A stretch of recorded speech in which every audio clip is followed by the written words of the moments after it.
y vamos a leer en el capítulo 9 y vamos a leer el versículo 6. Isaías capítulo 9, versículo 6.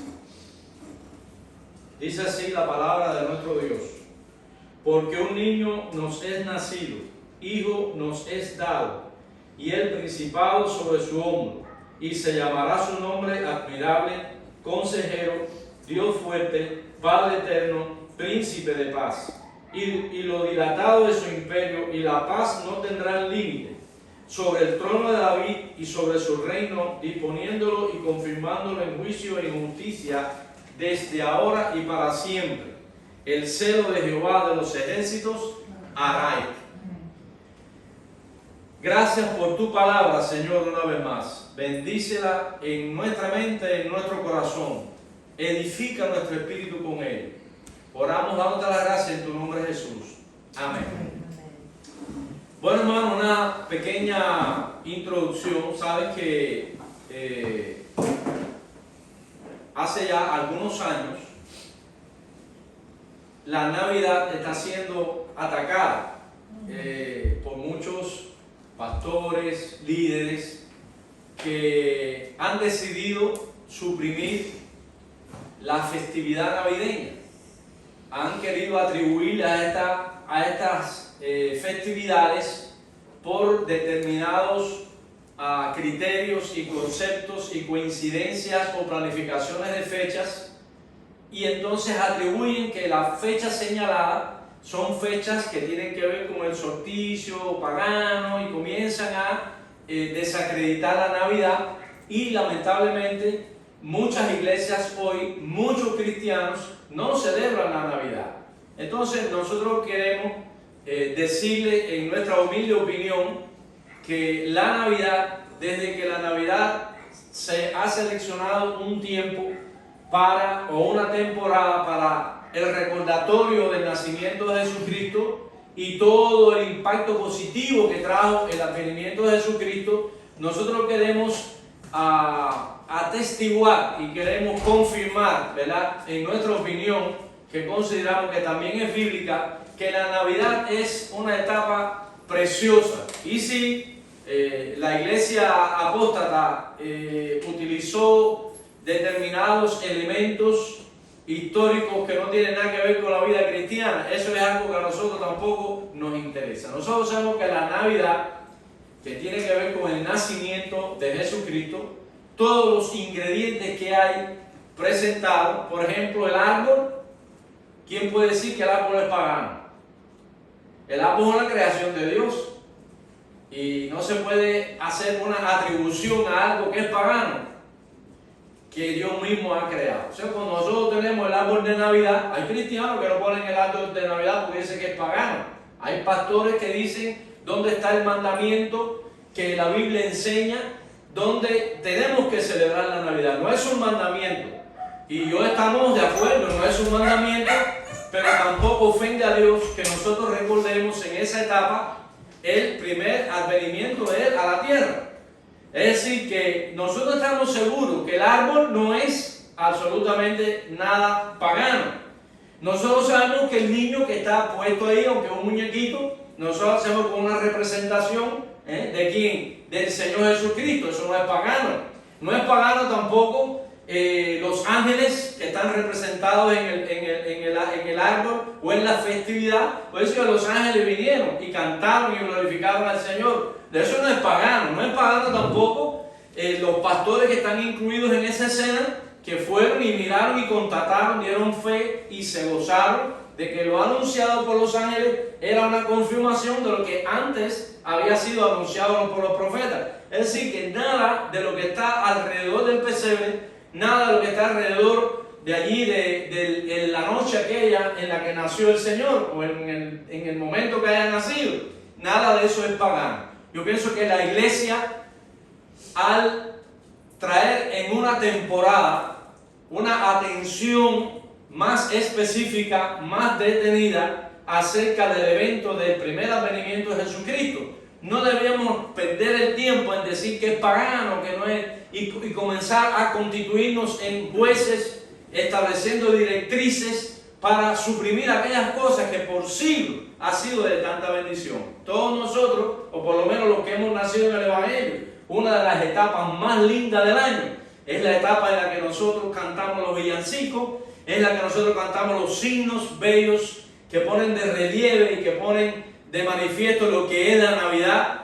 Los magos, aunque venían del lejano oriente y eran personas que tenían una influencia pagana en su haber en cuanto al conocimiento, vinieron, eso no es paganismo, vinieron y estuvieron presentes en la casa, ya no en el pesebre, pero sí en la casa donde Jesucristo había nacido. Es decir, que nada de lo que hay ahí es pagano. Los padres del Señor que estaban allí, tampoco eso es pagano. Entonces, cuando usted ve la representación del niño debajo de ese árbol, yo no encuentro que ahí haya nada pagano. Si hay una iglesia pagana que le da un uso pagano a eso, eso es problema de ellos. Nosotros estamos celebrando en este día o en esta etapa el nacimiento de Jesucristo, y en eso todos nosotros estamos de acuerdo de que no hay absolutamente nada de paganismo ahí. Ni el árbol es pagano, ni los ángeles son paganos, ni aquellos magos tampoco, ni el niño Jesús, ni los padres del niño, ni los pastores, nadie de ellos era pagano. Entonces, ¿por qué vamos a descalificar y suprimir lo que es la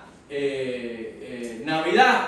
Porque realmente, entonces las personas no deben celebrar tampoco las Pascuas, o sea, la fiesta o el recordatorio de la Semana Santa, porque también eso es una fiesta que también la utilizan los paganos para lo que es Easter y lo que es la fiesta del conejo y todas esas cosas. Eso hay que quitarla también.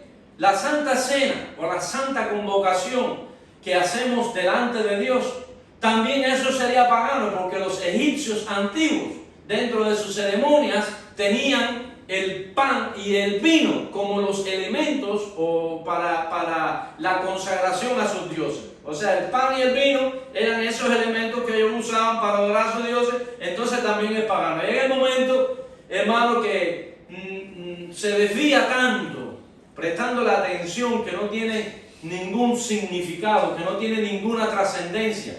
Nosotros los cristianos y la iglesia evangélica a través de los siglos ha proclamado el evangelio. Ahora, que el tiempo de la Navidad se esté usando para venta, para negocio, bueno, eso sucede con todo, en todo lugar. El cristianismo es el que no debe dejar de proclamar el mensaje que representa la Navidad. Y dicho esto, para confirmar que nosotros sí creemos que la Navidad y las festividades son una oportunidad que la iglesia tiene. Yo no voy a juzgar la Biblia y yo no voy a juzgar lo que hacemos a través de la Biblia porque el mundo lo interprete y porque el mundo lo viva de una manera equivocada. Ellos no son los que nos juzgan a nosotros, sino nosotros desde la Biblia somos los que Dios nos da la capacidad para poder interpretar lo que ellos que no tienen la Biblia están haciendo. ¿Comprendemos, hermano? Debemos estar muy seguros en esta dirección. Entonces, este pasaje que nosotros hemos leído hoy, lógicamente es muy grande, es muy extraordinario lo que este pasaje dice, y trataremos de resumir porque no podremos en poco tiempo abarcar todo el mensaje que tiene, porque daría para una serie de estudios, para una serie de mensajes. Aquí dice el versículo 6, y quisiéramos poner por título a este mensaje en la mañana de hoy: la manifestación más sublime jamás revelada a los hombres. La manifestación más sublime jamás revelada a los hombres. Por eso es que hemos querido traer este elemento del por qué recordamos y por qué festejamos. No importa si la Navidad fuera en agosto, no importa si la Navidad fuera en enero. Nosotros creemos que la Navidad fue un hecho, y nosotros como cristianos tenemos el gran gozo, la gran alegría de no olvidar ese beneficio, como leyó la hermana ahorita en el Salmo 103. El mayor beneficio que ha recibido la humanidad es este que nosotros estamos celebrando, que nosotros estamos recordando en estos días. Debemos recordarlo, no olvidarlo. Aunque el mundo, aunque la falsa iglesia, aunque los pastores, aunque quien quiera que sea, no nos va a privar a nosotros de festejar, de alegrarnos, de gozarnos en todo lo que esto de todo lo que esta estos beneficios trajo el advenimiento del Señor. Dice aquí el versículo 6, porque un niño nos es nacido. Este es un elemento importante, no solo en la exégesis, no solo en la definición teológica, sino en la manifestación real de aquel propósito eterno que Dios tenía para la redención del hombre. Y es muy interesante mirar, porque esta interpretación correcta de este versículo nos ayudaría a nosotros para hacer una exégesis correcta de muchos elementos que tienen que ver inclusive con el primer advenimiento de Jesucristo y con el desarrollo del ministerio del Cordero y con la culminación de la historia de la humanidad. Fíjense, si aquí hay tanta ciencia y aquí hay tantos elementos que debemos tener presentes. Dice aquí, porque un niño nos es nacido. ¿Qué significa esa expresión? Cuando habla de un niño, está hablando de qué? De el primer advenimiento de Jesucristo. Está plantando el elemento clave para poder interpretar bien ese pasaje y sus implicaciones posteriores. Dice, un niño nos es nacido. Cuando dice, un niño nos es nacido, quiere decir que a partir del primer advenimiento de Jesucristo ocurrirían todos los demás eventos que están narrados a partir de esta declaración. Un niño quiere decir que él vendría a través de aquella virgen. Es que una virgen concebirá y dará a luz un hijo y llamará su nombre como Jesús o Emmanuel, que traducido es Dios con nosotros. Quiere decir que ese niño está siendo definido por los demás profetas como Dios haciendo ese hombre. Venía como un niño. Quiere decir que nada de lo que relata este pasaje tendría que ver con el segundo advenimiento de Jesucristo. Estamos entendiendo ahora hacia dónde nos estamos dirigiendo.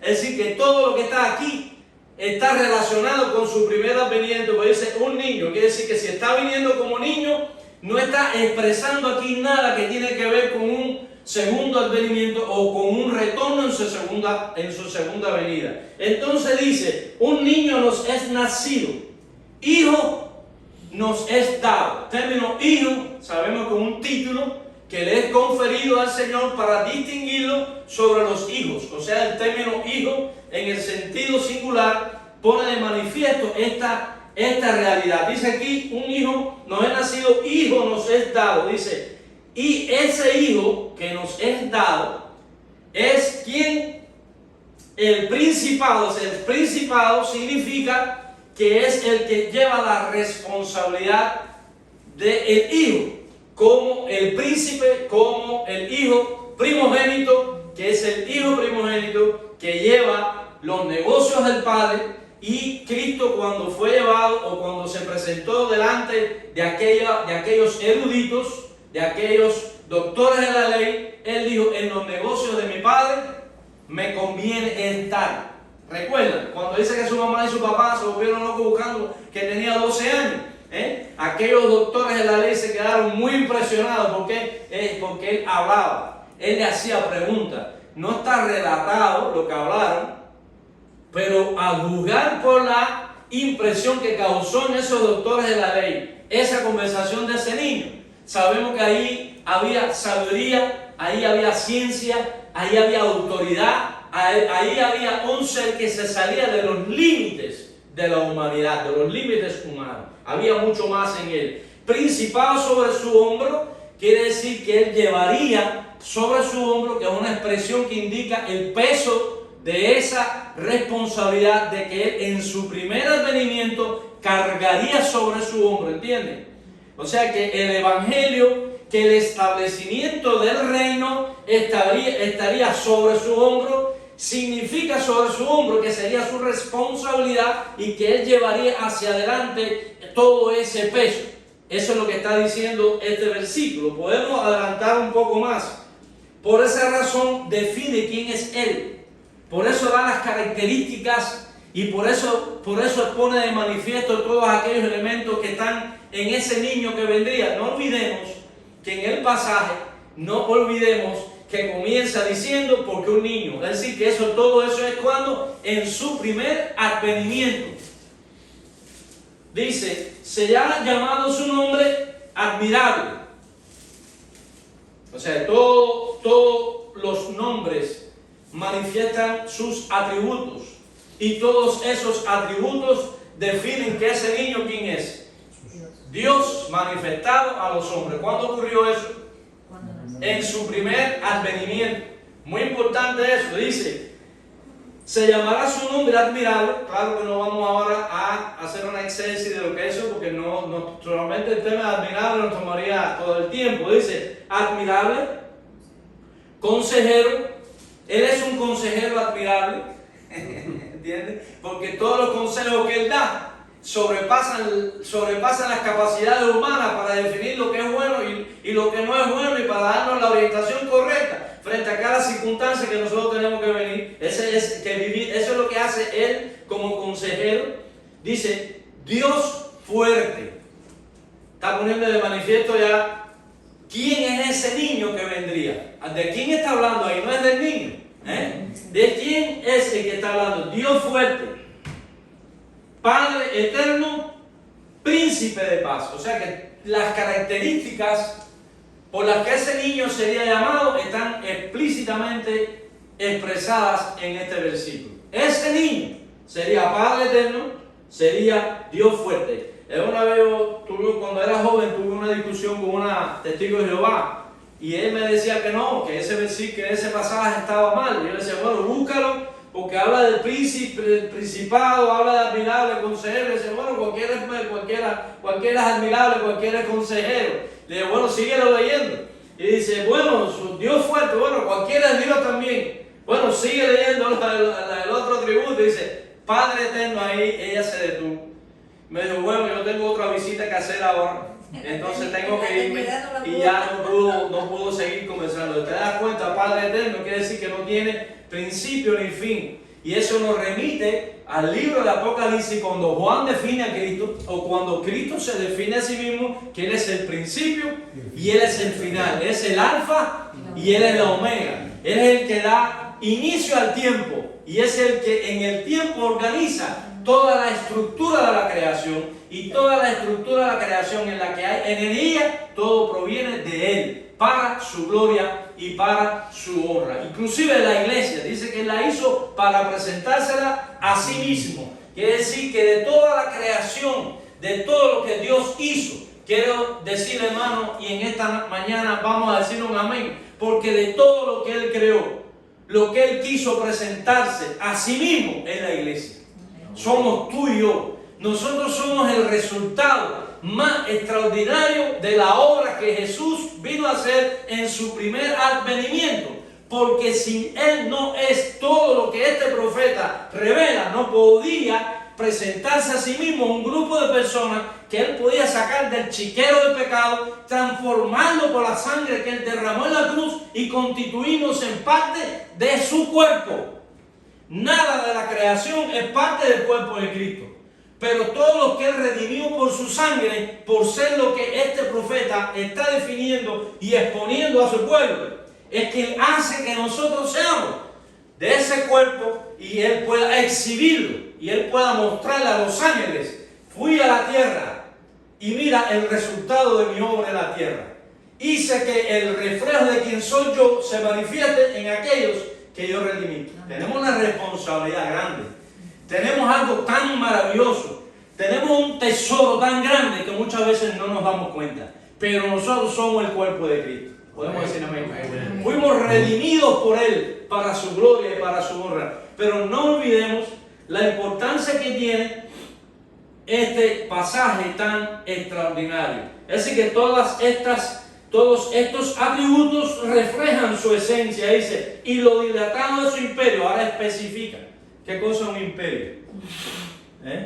Los globalistas, los teólogos globalistas, han venido a definir determinados aspectos proféticos, considerando, y esto es muy complejo, que lógicamente no es el tiempo para hacerlo, pero sí simplemente es una pista para que nosotros sepamos que hay mucha profundidad en lo que esta palabra dice. Dice, lo dilatado de su imperio.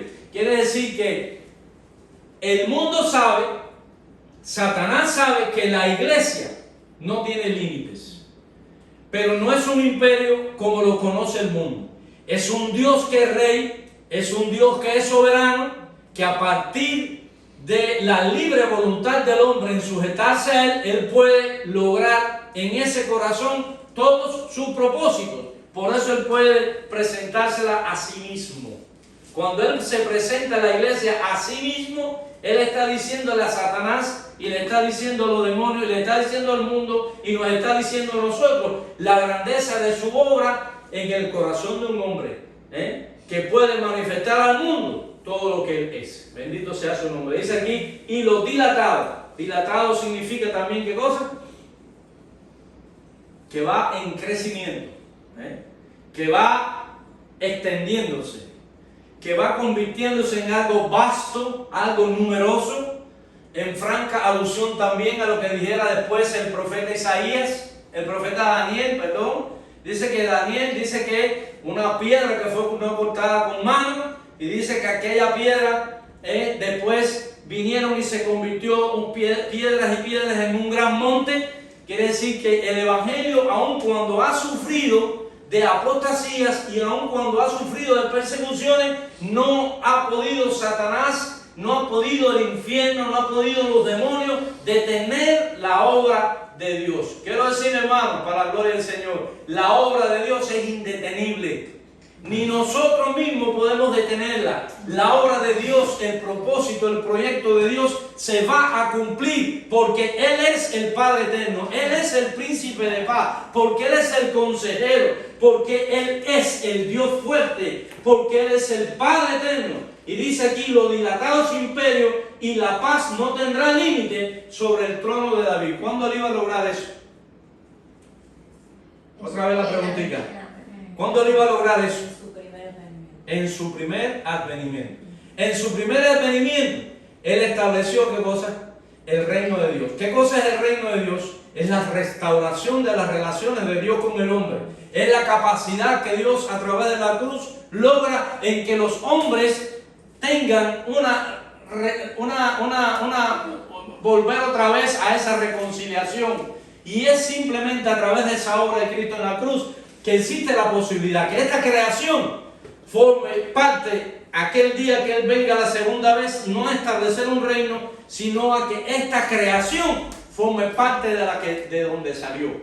Ustedes se acuerdan en Hebreo que dice la Biblia que las cosas que se ven fueron hechas de las que no se ven. Quiere decir que estas cosas que se ven, que están bajo esa realidad objetiva, empírica, que está limitada a los sentidos, un día vamos a ser liberados de los sentidos y vamos a ser parte de aquello que está por encima de los sentidos, que es lo que no se ve, de lo que las cosas que se ven procedieron, y un día las cosas que se ven van a ser parte de las que no se ven, y por eso nosotros vamos a disfrutar de una realidad tan sublime y tan hermosa que no somos capaces ni de imaginar. Por eso es que debemos ejercer la fe. Y es muy importante que nosotros podamos entender esto. Si algún hermano no entiende, puede preguntar. Y dice, lo dilatado de su imperio y la paz no tendrá límite. Y los testimonios que damos aquí ponen de manifiesto eso, ¿verdad?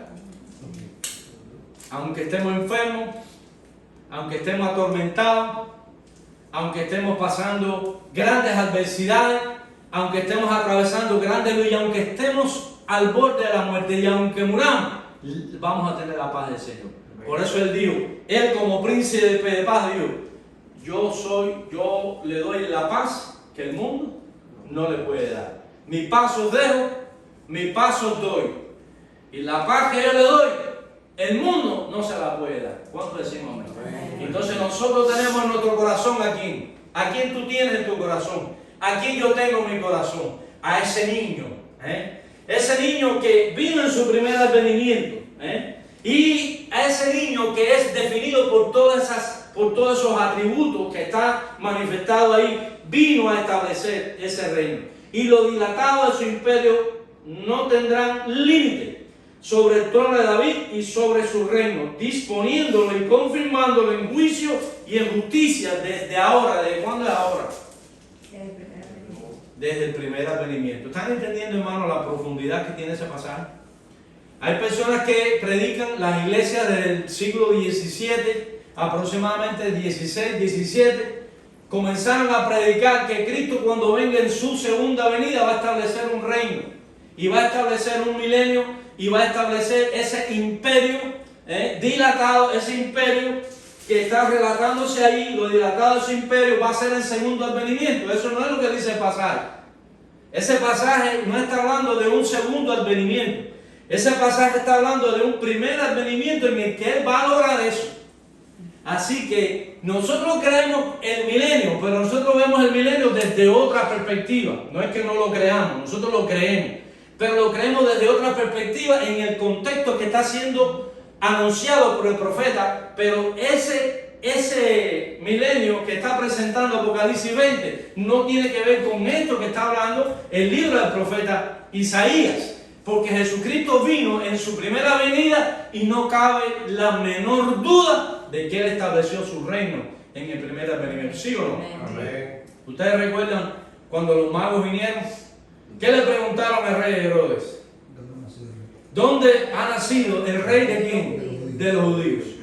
Esa es la pregunta, porque los magos que habían leído las escrituras y habían entendido las profecías, sabían que el movimiento del astro de esa estrella que los llevó de una manera milagrosa a Jerusalén daba testimonio de que allí había nacido ¿quién? Ese rey que había venido a establecer ¿qué cosa? Su reino, lo que no es un reino humano.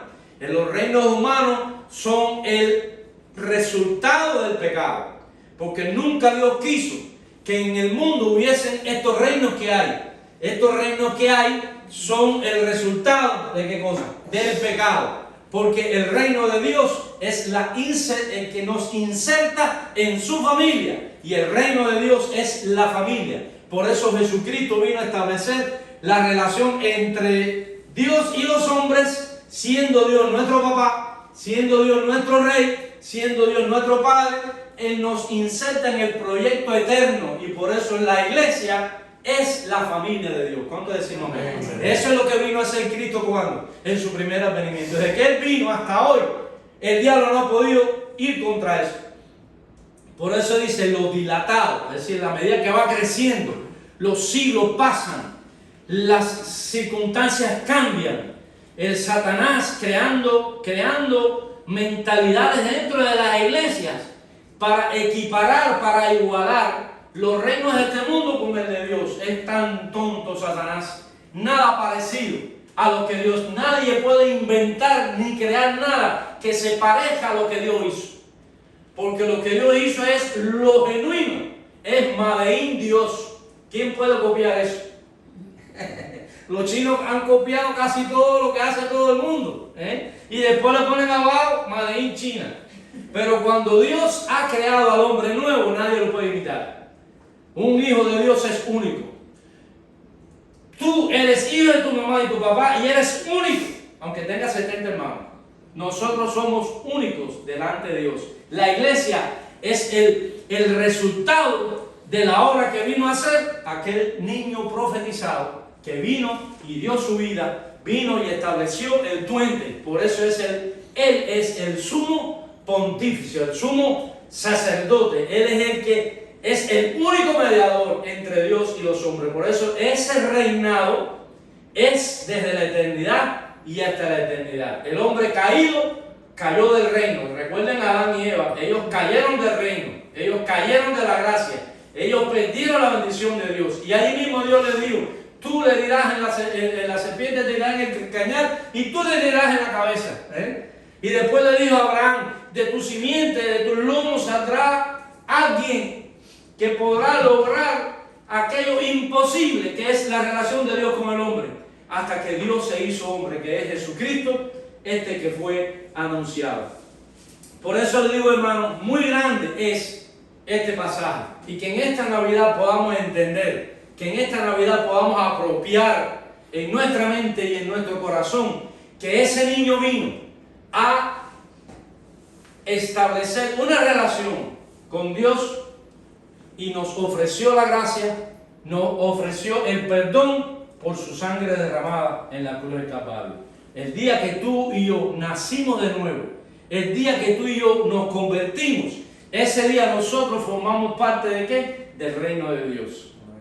Así que cuando Él vuelva otra vez, y dice el libro de Hebreos, cuando Él vuelva otra vez, dice que ya no vendrá, no tendrá nada que ver con quién, con el pecado. Ya Él venció el pecado. Él no tiene que venir a hacer trato ninguno con el que está vencido.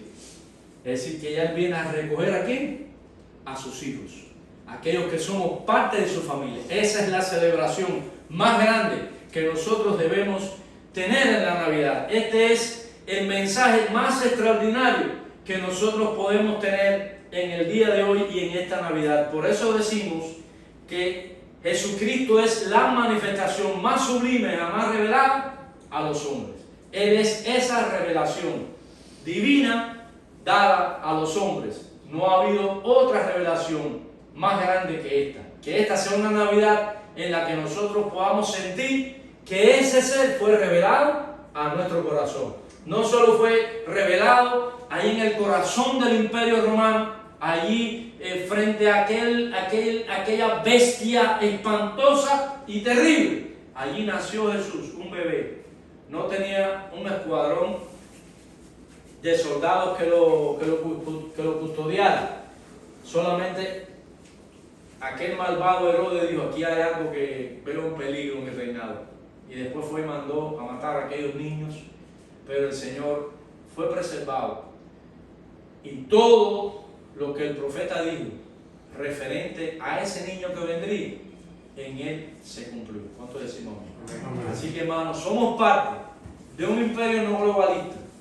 Si somos parte del imperio de la gracia, del imperio del amor, del imperio de la justicia, porque tenemos en nosotros y por nosotros a este Rey que vino a hacer posible que nosotros que vivimos en esta realidad de los sentidos y de las cosas materiales, que podamos ser parte de aquellas cosas que no se ven, que Él vino a revelar. Así que Él es la revelación de lo que no se ve.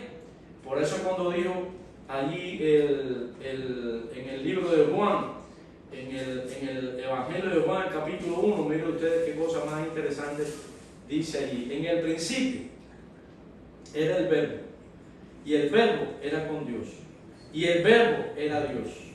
Este era en el principio con Dios. Todas las cosas por Él fueron hechas, y sin Él nada de lo que fue hecho ha sido hecho. ¿Qué te parece? Ese es quien estaba hablando, el profeta Isaías. Los discípulos lo vieron. Los discípulos con sus ojos, igual que los nuestros, pudieron ver la manifestación de aquella vida que no se ve, de donde procede todo hoy lo que vemos. Pudieron ver a esa persona. Qué cosa más bella, ¿verdad, hermano? Qué extraordinario, qué maravilloso, qué tremenda experiencia tuvieron aquellos primeros apóstoles. Pudieron ver lo que no se podía ver. Qué maravilloso. Dice que los antiguos ejerciendo la fe, dice que ellos caminaron como viendo a quién. Caminaron como viendo al invisible. Es una expresión que pone de manifiesto que ellos lograron ver lo que no se ve.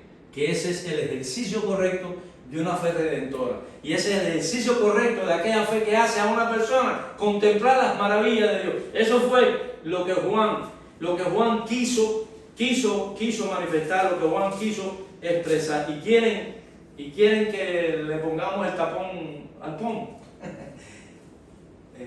Dice aquí primera de Juan capítulo. Este Juan era maravilloso. Con esto terminamos, hermano. Esta es la primera vez que lo digo, así que puedo decirlo otra vez más.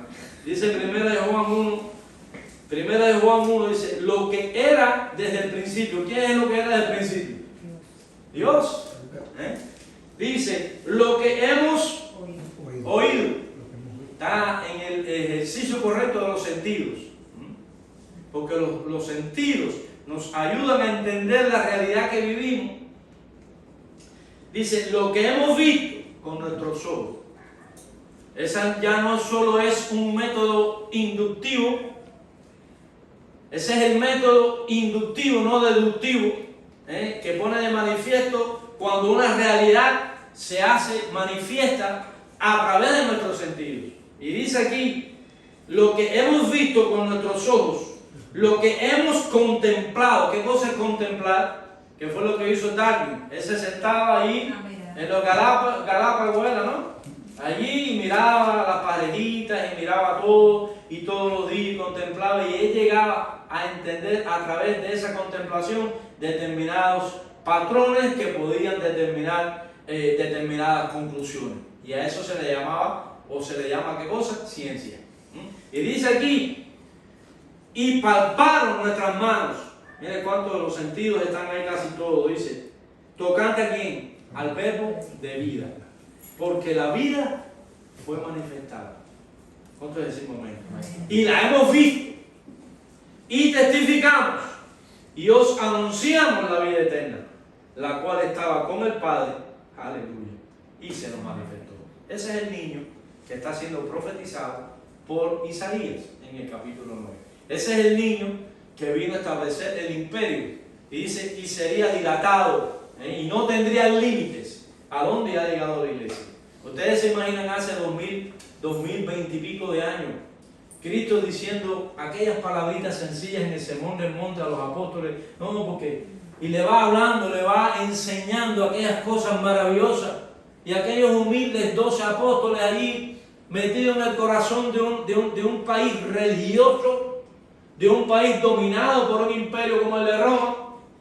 ¿Quién iba a pensar que el Evangelio iba a perdurar, y de que el Evangelio se iba a extender, y que el Evangelio iba a sobrevivir a todos los imperios, a todos los sistemas ideológicos, políticos y económicos del mundo, hasta el día de hoy, y prevalecerá? ¿Cuántos decimos? Ese es el niño que nosotros recordamos en esta Navidad. Por eso el que no celebra la Navidad muchas veces se pierde de estas realidades. Nosotros hoy las celebramos porque tenemos nuestra fe no en uno que se quedó como niño, sino en uno que usó el vehículo humano para mostrar, como dice Juan, a la vida eterna. Dice, la cual estaba con el Padre y se nos manifestó. Y dice, lo que hemos visto y oído, eso anunciamos. Hermanos, que salgamos de aquí en esta mañana diciéndole al mundo lo que hemos visto. Por eso es que lo anunciamos. Muchas veces la falta de experiencia, la falta de relación con Dios nos impide dar un testimonio que la gente pueda sentir realmente lo que sintieron los apóstoles. Yo quiero vivir esa vida, Señor. Yo quiero tener la experiencia de los apóstoles, que vimos, que oímos, que tocamos, que contemplamos. Todas esas realidades hacen que nosotros como cristianos podamos darle al mundo el verdadero mensaje de la Navidad. Por eso no ha habido manifestación más sublime jamás revelada a los hombres. ¿Habrá habido algo más maravilloso que esto revelado a los hombres? Indudablemente que no. Lo que hemos visto y oído, esos anunciamos, para que también vosotros tengáis comunión con nosotros, y nuestra comunión verdaderamente es con el Padre y con su Hijo Jesucristo. Estas cosas os escribimos para que vuestro gozo sea cumplido. ¿Habrá alguna manifestación más gloriosa, más bella que esta? El Señor le bendiga. Es el deseo de nuestro corazón. Y vamos en esta mañana a decirle, Señor, quiero, como aquellos apóstoles, tener esta experiencia. Ponemos en pie lo que quieran y vamos a hacer una oración y decirle, Señor, qué bellas palabras que no se quedaron en un árbol, que no se quedaron en un pesebre, que no se quedaron en una casa, que no se quedaron en un país, sino que es unas palabras y es una experiencia que ha trascendido la historia, que nos hace poder contemplar aquello que los sentidos no son capaces de asimilar. Pero nosotros hemos recibido esa bendición tan grande. Ese es el mensaje de la Navidad. Señor, alabamos tu nombre, recibe la gratitud de nuestros corazones. Muchas verdades hay en ese pasaje que contienen un mensaje que 2000 años no ha podido agotar. Nada te va a agotar a ti, porque lo que procede de ti es inagotable, porque lo que viene de ti es la vida, es la paz, es el beneficio inestimable que nosotros podemos recibir. Permite que este grupo que estamos aquí en esta mañana podamos tener la convicción y que podamos entender este mensaje maravilloso de que no hay una manifestación más sublime que la manifestación que tú hiciste a los hombres, encarnándote, haciéndote un hombre, para que las cosas que no se ven pudieran verse, para que las cosas que no podían palparse pudieran palparse, para que las cosas que no se podían oír pudieran oírse, para que las cosas maravillosas que no podían contemplarse en ti se pudieran contemplar. ¿Cuántas cosas más bellas y sublimes hay en ese mundo trascendente? Oh Señor, que tú tienes reservada para cada uno de nosotros. Si ellos se quedaron extasiados, ¿cuánto más nos quedaremos nosotros aquel día cuando tú vuelvas por segunda vez a llevarnos a esa realidad eterna y maravillosa, que no hay nada en este mundo que se parezca a esa verdad? Ya llévanos, Señor, por ese camino a la fe. Llévanos, Señor, por ese camino de convicción, que no pongamos nuestros ojos en la tierra, sino pongamos la vista en el autor y consumador de la fe. Y ahora que la gracia de nuestro Señor Jesucristo, el amor eterno de Dios el Padre, sea con todos vosotros, así como con todo el pueblo de Dios desde ahora y hasta el día de su venida. Amén.